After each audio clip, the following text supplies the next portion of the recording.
అందరికీ నమస్కారం అండి. మనం ఇప్పుడు ప్రస్తుతము ఇజ్రాయెల్ దేశంలోని ఈ అవకాడో తోటల్లో ఉన్నాము. ఇక్కడ కొన్ని వందల ఎకరాల్లో గాజా ప్రాంతంలోని కొన్ని వందల ఎకరాల్లో ఈ అవకాడో తోటలను మన కిబూజ్ వాళ్ళు సాగు చేయడం జరుగుతుంది. ఇక్కడ మనకు అన్ని రకాల రైతులు ఉంటారు. చిన్న రైతులు, మధ్య రైతులు, పెద్ద రైతులు, అన్ని రకాల రైతులు ఈ ప్రాంతంలో ఉండడం జరుగుతుంది. ఇక్కడ వ్యవసాయ శాఖ మరియు ఎన్జిఓస్, ప్రైవేట్ కంపెనీస్ అన్నీ కలెక్టివ్గా పనిచేయడం వల్ల వీళ్ళు ఇటువంటి అవకాడో, లీచ్, బ్లూబెర్రీస్ వంటి వివిధ రకాల పంటలను సాగు చేస్తూ మంచి లాభాలను గడిస్తున్నారు.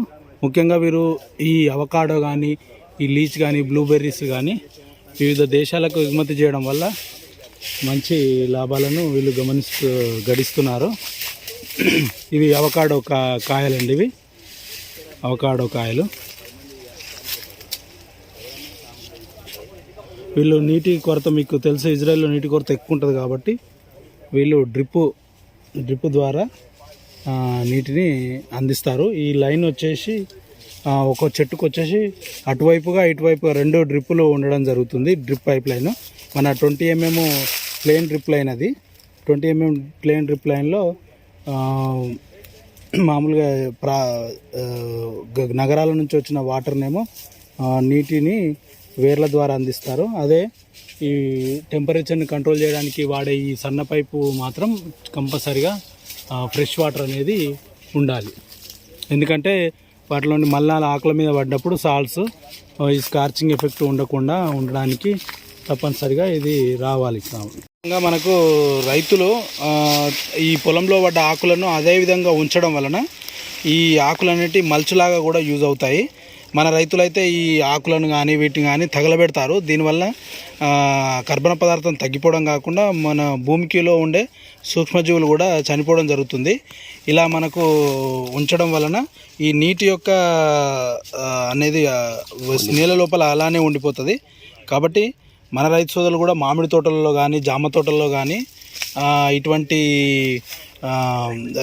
మామూలుగా పెట్టినప్పుడు ఎటువంటి ఆకులను కానీ, కట్టెలను కానీ కాలబెట్టకుండా మొక్క మొదట్లోనే వదిలేస్తే మంచి ఫలితాలు ఉండడానికి అధిక ఉష్ణోగ్రతలు మరియు చల్లటి ప్రాంత ఉష్ణోగ్రతల నుంచి ఈ అవకాడో తోటలను కాపాడడానికి రైజ్డ్ స్ప్రింక్లర్లను బిగిస్తారు. ఈ స్ప్రింక్లర్లు పల్స్ ఇరిగేషన్ ద్వారా మొక్క ఎంత ఎత్తు ఉందో అంత ఎత్తు వరకు బిగిస్తారు. దీనివల్ల ఎక్కువ ఉష్ణోగ్రతలు ఉన్నప్పుడు ఈ స్ప్రింక్లర్ వాతావరణాన్ని చల్లబరుస్తాయి. అదేవిధంగా రాత్రిపూట మంచు పడే సమయంలో కొద్దిగా వేడి నీటిని అందించడం వల్ల మొక్కలు తక్కువ ఉష్ణోగ్రత వల్ల దెబ్బతినకుండా ఉంటాయి.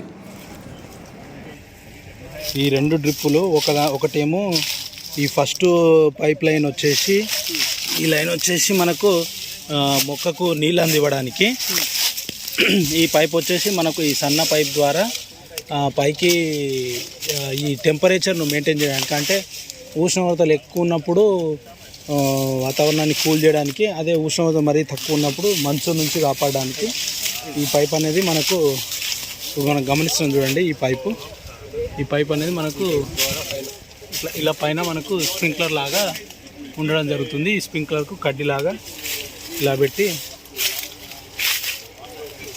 చెట్టు కట్టడం జరుగుతుంది.